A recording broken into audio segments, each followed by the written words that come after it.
এই যে আমাদের ভোটা হচ্ছে, এই যে আমাদের পান্ডেজি ভাই। কি বলবো গাইস, এদিকে তো পুজো হচ্ছে আর ওইদিকে আমার পিসি আর আমার বর জিজু ভাই এরা যে কি কাণ্ড করছে তোমাদের কি করে বলবো। এক একটা ভাং খেয়ে একদম, আর মাসি স্পেশালি ভাং খেয়ে এমন কাণ্ড করছে কি বলবো তোমাদের। প্রথমে শুরু করি মাসির থেকে নাকি পিসির থেকে? আচ্ছা ঠিক আছে, পিসির থেকে। আমি এদিকে পুজোতে লক্ষ্য করব নাকি এদের ভাং খেয়ে কাণ্ডগুলোকে লক্ষ্য করবো বলো? তার মধ্যে যতটা ফুটেজ নেওয়ার নিয়েছি তার বাদবাকিগুলো তোমাদের বলছি।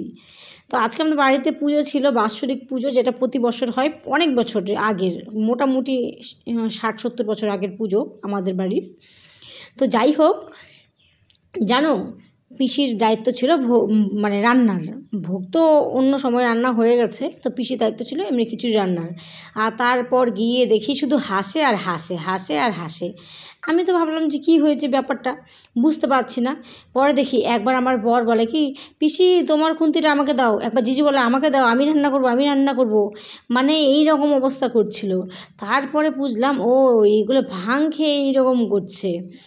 আর এদিকে আমার মাসি বারবার শুধু কী করে বলো তো, চা বানাই, শুধু চা বানাই, চা বানাই, চা বানাই, এরকম করতে করতে একটু পরে গিয়ে ঘুমিয়ে পড়েছে। আর আমি তো উপোস করেছিলাম, আমি কোনো বছরই মানে গরম গরম যে ভাংটা হয় সেটা খেতে পারি না, কারণ আমি তো ওই পুজোর কাজে ব্যস্ত থাকি, উপোস করি একদম মায়ের পুজো পর্যন্ত, উপোস পরের দিন সকাল পর্যন্ত আমি, মা, বাবা। তো আমরা কিন্তু এগুলোর মধ্যে পার্টিসিপেট করি না। আর এই দুটোকে দেখো, এই দুটোকে চিনে রাখো, এই দুটো, এই তিনটে, হ্যাঁ এই তিনটে হলো মূল কাণ্ডারি আমাদের বাড়ির, ঠিক আছে? এরাই এগুলো কর্ম করে বেড়ায়। আর এমন ভাং দিয়েছে জানো তো, আমার একটা ভাই খেয়েছে, ওর অফিসারও খেয়েছে, ঠিক আছে? খাওয়ার পরে প্রথমে তো এতটা মনে হয়নি, তারপরে বাড়ির সামনে গিয়ে বলে কি আমাকে তাড়াতাড়ি হসপিটালে নিয়ে যাও, আমাকে কোথায় নিয়ে এসছো, এরকম করছিল জানো। এই যে আমাদের ভোটা হচ্ছে, এই যে আমাদের পান্ডেজি ভাই, তো দেখ একদম পারি, এই যে ভাঙা, এটা আমার জিজাজি, জিজাজি, এই যে আমার বাপুজি, বাপুজি, এটা আমার বাপুজি, বাপুজি, এটা আমার ছোটো বাপুজি। এই যে পিসি, পিসি কত সবজি কাটে, সবজি কাটে দুপুর থেকে, এখন সবজি কাটা শেষ হয় না। আর এটা একটা পিসি, পিসি হলো ভোগের খিচুড়ি রান্না করছে, ভোগের সবজি রান্না করছে।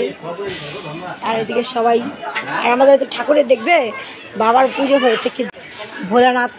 এই যে আমাদের মা, এই যে এই মায়ের পুজো হবে, এই মায়ের পুজো হবে, দেখো মাকে সাজিয়ে দিয়েছি। আর এই যাই ওই ভাইয়ের অফিসার কিন্তু প্রথমে বোঝেনি, ঠিক আছে? প্রথমে তো মানে ওই করেছে, ঠিক আছে কি খেয়েছি, কোনো কিছুই হয়নি, আর একটু দাও খেতে, আমরা বারবার না করছিলাম, তারপরেও শুনছিল না। তারপরে খেয়ে আর কোথায় যাও, একবার মাঠে দৌড়ায়, একবার রাস্তায় যায়। আর ভাই ওরও নেশা লেগে গেছে, ও ওকে সামলাবে না ওকে সামলাবে বলো তো? এরকম হাসির কাণ্ডকীর্তি হয়েছে।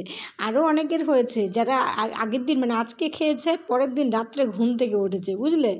আর যখন এটা ঠান্ডা হয়ে যায় না, তখন এতটা আমার নেশা লাগে না, সত্যি কথা বলতে। আমি পরের দিন সন্ধ্যাবেলা খেয়েছিলাম, একটু নেশা তো হয়েছিল জানো, আমি কতগুলো খেয়েছিলাম, 6 গ্লাস। এই দেখো আমি মিথ্যে বলিনি, আমার জিজু ভাং খেয়ে রান্না করার জন্য ব্যস্ত, আর আমার বর আমার ঠাম্মার সঙ্গে লেগেছে, সেই গল্প।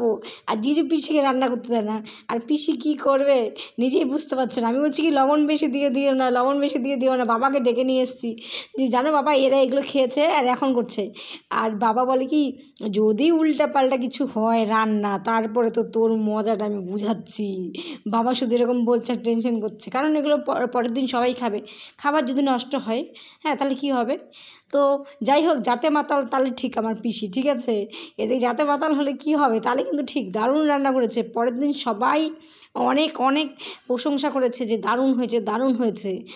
আর এদিকে তারপর আমরা এই যে এখানে এসে বসলাম, এখানে এটা কিন্তু যজ্ঞের মানে এসে জ্বলছে।